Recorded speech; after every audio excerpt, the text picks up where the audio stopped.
يا حياتي والله يوم الجمعة تعالوا، مبروك على الفوز، مبروك أذكر السادة المشاهدين يبدأ الهلال هذه المباراة عن طريق هذا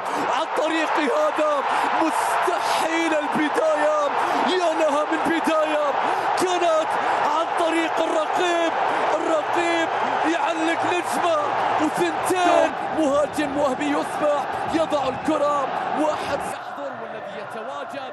نعم العودة للمكان الطبيعي، لكن العرضية رأسية الله.